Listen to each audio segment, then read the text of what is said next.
Hi అండి, good evening. ఇవాళ evening weather చాలా చల్లగా ఉంది. అలా గార్డెన్లోకి వచ్చాను. మీకు చూపిస్తున్నాను చూడండి. వామాకు మొక్క, చిన్న మొక్క పెట్టాము. ఎంత పెద్దగా స్ప్రెడ్ అయిపోయింది ఇది.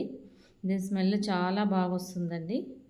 వర్షం పడ్డ టైంలో, వెదర్ చల్లగా ఉన్న టైంలో బజ్జీలు తింటా కిక్కే వేరండి. ఇంకెందుకు ఆలస్యం, పదండి తెంపేద్దాం, బజ్జీలు వేసేద్దాం. ఇందాక గార్డెన్లో మనం వామాకు తెంపాం కదండి. ఇప్పుడు దీన్ని నేను శుభ్రంగా 2 సార్లు వాటర్లో వాష్ చేసుకుని నేను పక్కన పెట్టేసుకున్నాను. ఇప్పుడు ఒక కప్పు శనగపిండి, ఆయిల్, అదేవిధంగా కారం, పసుపు, అల్లం వెల్లుల్లి పేస్ట్, కొద్దిగా వంట సోడా, అదేవిధంగా ఉప్పు. ఇప్పుడు నేను 1 కప్పు శనగపిండిని నేను బౌల్లోకి తీసుకుంటున్నానండి.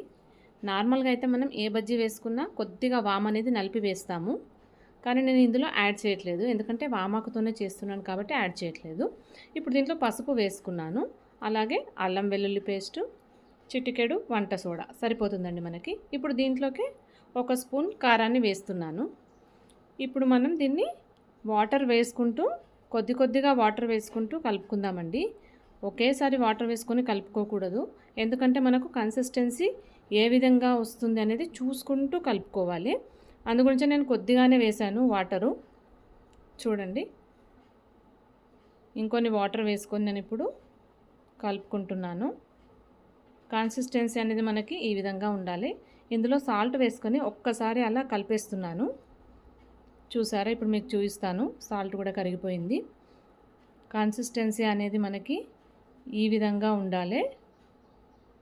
చూసారా, ఈ విధంగా ఉంటే మనకు బజ్జీలు అనేవి పర్ఫెక్ట్గా వస్తాయి. ముందుగా మనం స్టవ్ వెలిగించుకొని కడాయి పెట్టేసుకుందామండి. నేను డీప్ ఫ్రైకి ఆయిల్ వేసుకుంటున్నానండి.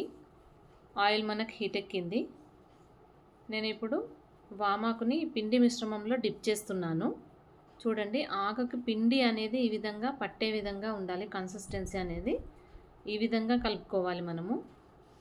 అప్పుడే మనకు బజ్జీ అనేది పర్ఫెక్ట్గా వస్తుంది. మనం స్టవ్ అనేది కొంచెం లో ఫ్లేమ్లో పెట్టుకోవాలి. అదే హై ఫ్లేమ్లో మనం మంట పెట్టుకున్నాం అనుకోండి, మనకు బజ్జీలు అనేవి మాడిపోతాయి. అలాగే లోపల పిండి కూడా సరిగ్గా కుక్ అవ్వదు. చూసారా, సిమ్లో పెట్టేసి మనం ఇలా నిదానంగా వేయించుకోవాలి.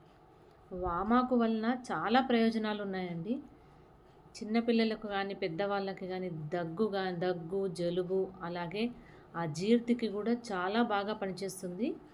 ఈ వర్షాకాలంలో చాలా మంచిదండి. అందరూ తప్పకుండా యూజ్ చేయండి. మనకు బజ్జీలు వేగిపోయాయండి, తీసి పక్కన పెట్టేసుకుందాము. ఇప్పుడు మనం సర్వింగ్ బౌల్లోకి తీసుకుందామండి.